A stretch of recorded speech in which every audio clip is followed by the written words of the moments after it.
Olá, alunos do 7º ano, tudo bem com vocês? Espero que sim, espero que todos estejam bem.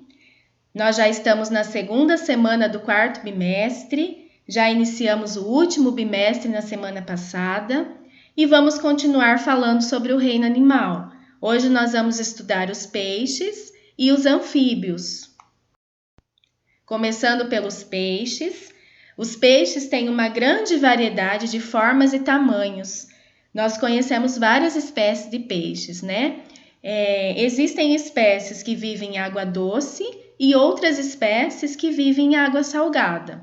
A pele dos peixes secreta um muco, né, que é uma substância que lubrifica a superfície do corpo deles e ajuda no deslocamento no meio aquático.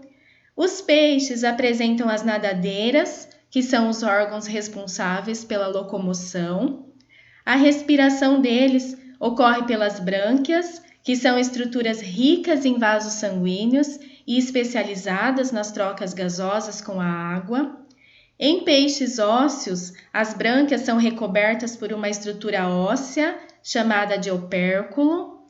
Há um grupo de peixes que, além das brânquias, apresenta também os pulmões, são os chamados peixes pulmonados. A maioria dos peixes são ectotérmicos, que significa que a temperatura do corpo dos peixes, varia de acordo com a temperatura do ambiente. Então, está sempre variando.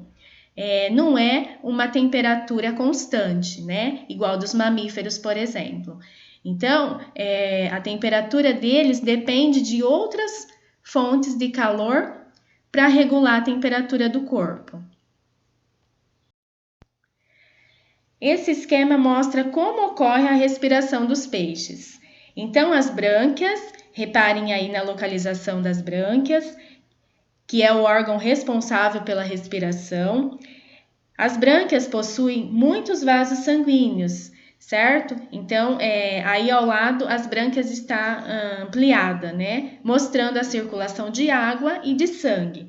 Então, a água fica circulando também junto com o sangue e há a troca gasosa da água e do sangue.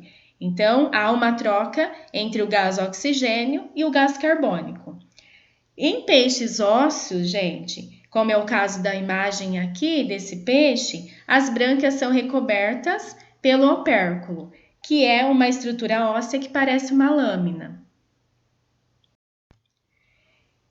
Existem cerca de 27 mil espécies de peixes e eles são classificados em 2 grandes grupos. Então, nós vamos ter os peixes cartilaginosos e os peixes ósseos.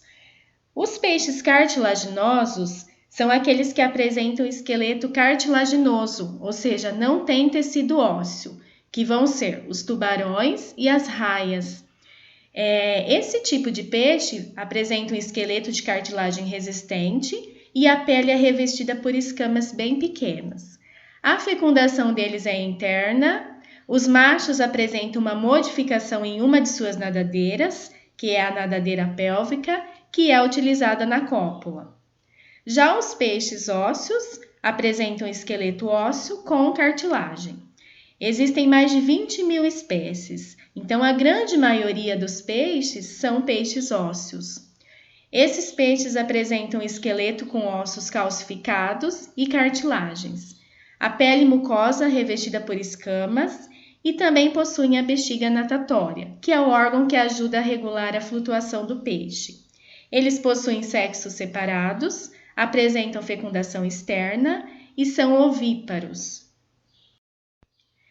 Agora nós vamos falar um pouquinho sobre os anfíbios.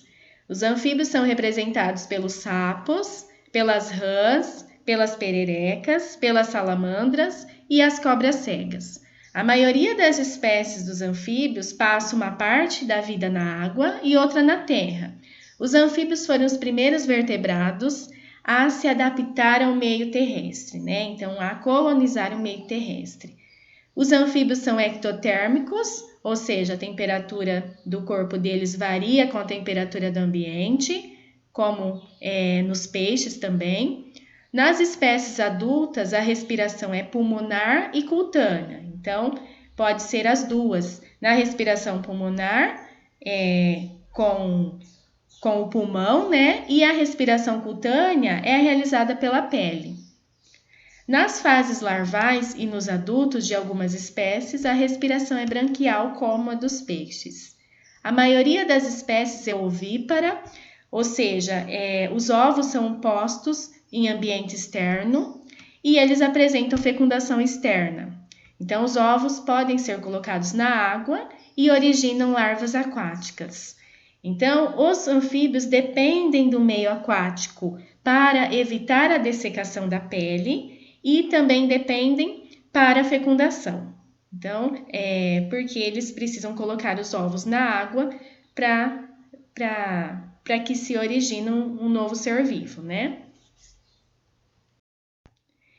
Os anfíbios podem ser classificados em 3 grupos: os urodelos, que são as salamandras e os tritões, os ápodes, que são as cobras cegas, e os anuros, são os mais conhecidos, que são os sapos, as rãs e as pererecas. Pessoal, eu espero que a aula tenha sido proveitosa. Vocês conheceram um pouquinho mais sobre essas duas classes, né? Peixes e anfíbios, que são do filo Chordados, que nós não podemos esquecer. Qualquer dúvida nas atividades, só perguntar à professora. Tenha um ótimo dia e até a próxima aula.